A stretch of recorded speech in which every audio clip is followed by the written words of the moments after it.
20वीं सदी में एक फ्रांसीसी डॉक्टर व न्यूरोलॉजिस्ट हुए जिनका नाम हुआ हिप्पोलिट बर्नहीम। वे उन प्रारंभिक लोगों में थे जिन्होंने यह स्पष्ट किया कि डॉक्टर द्वारा रोगी को दिए गए सुझाव अवचेतन मन की शक्ति के कारण परिणाम देता है। डॉक्टर बर्नहीम ने एक आदमी की कहानी बताई जिसकी जीभ को लकवा मार गया था। हर तरह का इलाज किया लेकिन कोई फायदा नहीं हुआ। फिर एक दिन उस आदमी के डॉक्टर ने उसे बताया कि उसे एक नया यंत्र मिल गया है जो उसकी समस्या को बिल्कुल ठीक कर देगा।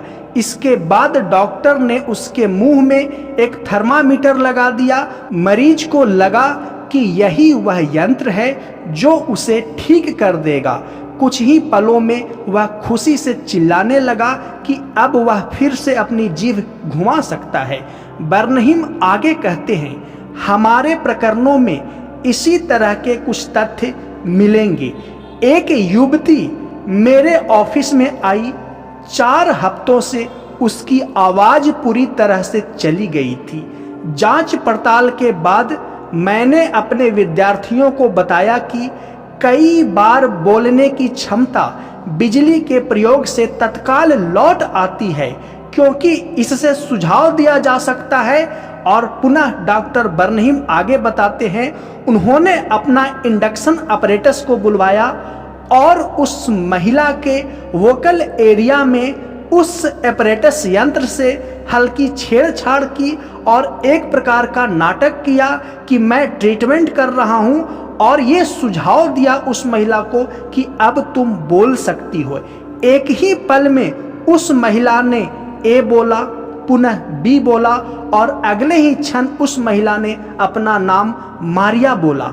वह स्पष्टता से बोलने लगी, उसकी आवाज लौट आई। यहाँ डॉक्टर बर्नहीम आस्था की शक्ति और रोगी की आशा के बारे में बता रहे हैं जिसने अवचेतन मन को सशक्त सुझाव दिया और इसी के आधार पे ये दोनों रोगी स्वस्थ हो गए।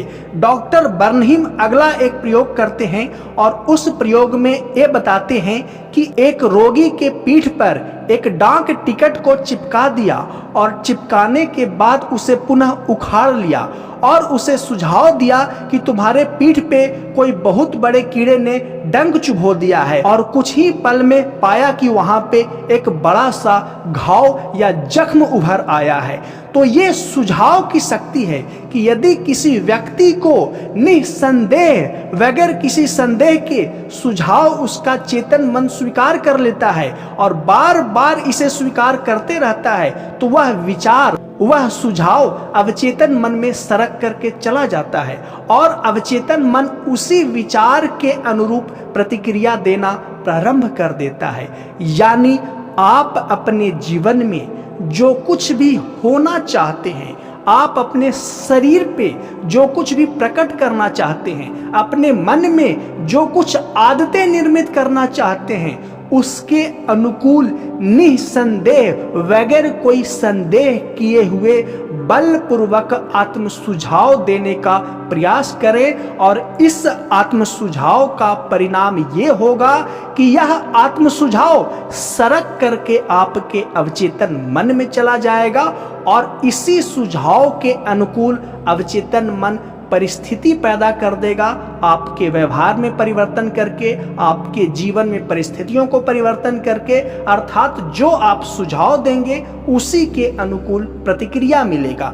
उदाहरण के लिए, आप सफल होना चाहते हैं, आप बीमार हैं तो स्वस्थ होना चाहते हैं, आप अमीर बनना चाहते हैं तो निसंदेह बगैर किसी संदेह के आप सुझाव अपने आप को दें और यह सुझाव एक क्षण ऐसा आएगा कि सरक करके आपके अवचेतन मन में चला जाएगा और आपके जीवन में वास्तविकता में प्रकट होना प्रारंभ हो जाएगा। लेकिन लोग यहाँ जब भी सुझाव देते हैं वो सशंकित होते हैं, शंकाओं से भरे होते हैं, भय से भरे होते हैं, होगा नहीं होगा। यहाँ आपने ये दोनों प्रयोग में देखा, या कहें तो ये तीनों प्रयोग में देखा कि एक व्यक्ति का जीभ नहीं हिल रहा था।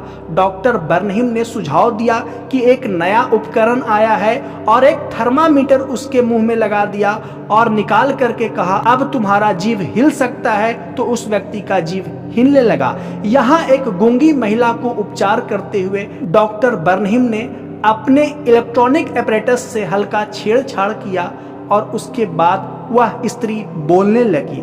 यहाँ डाक टिकट के माध्यम से पीठ में फोड़े पैदा किए गए। यानी कि इन तीनों परिस्थिति में डॉक्टर के ऊपर रोगी का अगाध विश्वास था, कोई संदेह नहीं था, और डॉक्टर ने जो कहा उसका चेतन मन स्वीकार किया और अगले ही क्षण वह स्वीकार किए गए सुझाव सरक करके अवचेतन मन में चला गया और अवचेतन मन पुनः प्रतिक्रिया देकर के उसे वास्तविक रूप में प्रकट कर दिया जैसा उसने सुझाव को स्वीकार किया था। तो आशा करता हूं आप सुझाव की शक्ति को समझ पाए होंगे कि बार बार किसी चीज को दोहराने से, आत्म सुझाव देने से आने वाले निकट भविष्य में वैसा ही आपके जीवन में परिस्थितियां पैदा होते चली जाती है। यदि आप अपने आप को बार बार सुझाव दे रहे हैं निराश विचार का, निराशापूर्ण भाग्य का, अभाव का, बीमारी का, अकेलापन का, अभाव का और न जाने कितने प्रकार के नकारात्मक थॉट्स अपने अंदर